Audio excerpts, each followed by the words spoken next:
Hey, everybody, welcome to the letters. We're on episode number 4.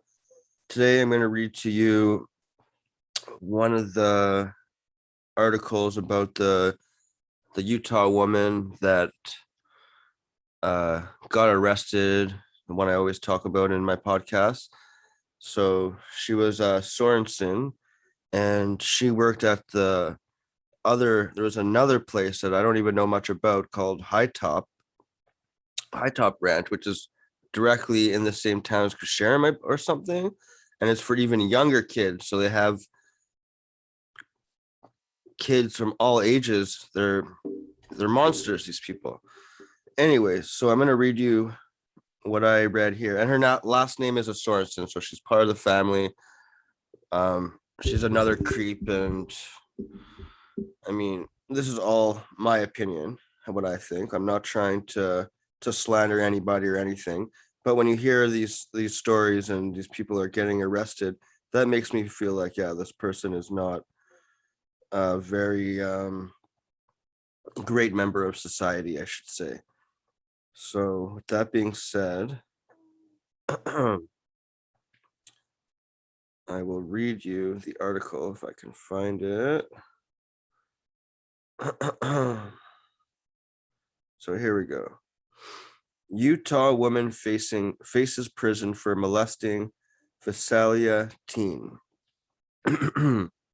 So this was published in August 2017. And here we go. Wendy Sorensen sat in the courtroom and wept as a Tulare County judge read the 29 counts of molestation that the woman faced. After each count was read by Judge Catherine Monciano, the 37-year-old Utah woman quietly pled no contest. She wept tears from her eyes. Prosecutors believe that the abuse began in June 2015 while the boy was enrolled at High Top Boys Ranch in Kusharim, Utah.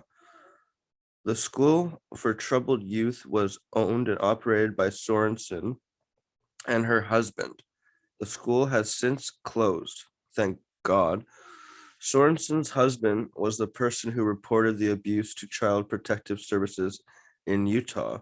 Yeah, probably because he was like, my wife is going off to have sex with a boy.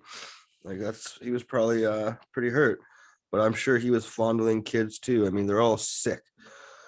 So according to prosecutors, he told authorities he noticed the two were very close. In October 2015, following accusations, the teenager was removed from the school. Visalia, oh no, that's some other thing. His grandmother, Yolanda Rodriguez, had been fighting for custody of her grandson for months. She was finally granted custody after the boy left the school. Sorensen wants people to believe she's a church-going lady, but she's a monster, Rodriguez said. She groomed him from day one. The abuse continued when the boy and his grandmother moved to California, prosecutors said. A week before Thanksgiving 2015, Sorensen flew from Utah to California. Visalia Sergeant, I guess I don't know how to say that name. Visalia, the sergeant, Daniel Ford, was alerted by the sheriff's department in Utah. They warned the then detective that the woman had left the state, likely to visit the boy. Detectives began an investigation and contacted the boy's family. The teenager told the police the sex acts took place at Visalia's Fairfield Inn and the Visalia Marriott between November 19th and 28th. According to prosecutor Chelsea Waite, the boy said he and Sorensen had sex every night. Sorensen was charged with molestation, oral copulation, and arranging a sexual encounter with a minor. Ford uncovered more than 12,000 sexually explicit text messages between Sorensen and the boy. The text messages were also used to place Sorensen at the hotels. After Sorensen pleaded no contest, Waite asked the judge to place the woman in jail while she waits to be sentenced. Montiano denied the request, and the defendant was allowed to return to Utah. Tulare County probation officers have recommended Sorensen serve more than 12 years in prison. The family said they want justice to be served. However, Rodriguez said they were told that Sorensen may only serve 3 years. We were hoping that she'd at least get 6 years, Rodriguez said. I thought we were going to get justice. The district attorney's office had requested the court enforce the maximum sentence of 13 years and 8 months in prison, said Stuart Anderson, spokesman for the DA. The boy's father believes that Sorensen's sentence is based on her gender. This is a bias to the fullest, he said. It just tells people you can commit sexual molestation and get away with it.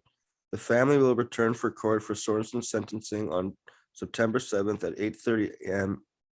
in Department 10. Mongiano says Sorensen will likely be placed into custody at the time. Wow. That's crazy. So that was in 2017. So she's probably back home in Utah in Kisharam, hiding out, fucking trying not to get in trouble or be acknowledged by this anymore and try to forget it. But that's effed up. She should be in jail for the maximum sentence. You're having sex with a minor, and you're obviously going through these great lengths to go have sex with this boy. And like they said, you were grooming him since he got there. And that's just one thing you got caught for. How many other boys were there that she was sleeping with? And how many more things in the future that she's going to happen? This girl should never be allowed to be running a place like that. And those are the same people that are running Sorenson's Ranch School. Same last name, same kind of people. And it's just sick that these are the kinds of people that you should have. It just blows my mind that this place like this exists. Sorenson's Ranch School. Thank God the high top one was closed. Her and her husband. Who are these people? All these people should have to shut down their facilities and be sitting in a jail cell for life sentence, in my opinion, for hurting and abusing and torturing and hurting kids since they decided that they're allowed to run this business, which they should never be allowed to run a business like this. It's sick. It's disgusting. I can't believe that this has been going on for this long and this place is still open. So that being said, that concludes this episode of The Letters. And I hope you guys can like and subscribe my videos. That'd be great. And we'll see you on Thursday for a brand new episode of the podcast, as well as maybe a couple other little treats that I'll give you, a couple letter episodes, maybe a few more things. Maybe I promised you guys, I didn't promise, but I mentioned there might be a bonus episode this week that I put out, which won't be like one of the ones that will be part of the podcast. It'll be a bonus features episode. So thanks so much for tuning in, and we'll see you soon.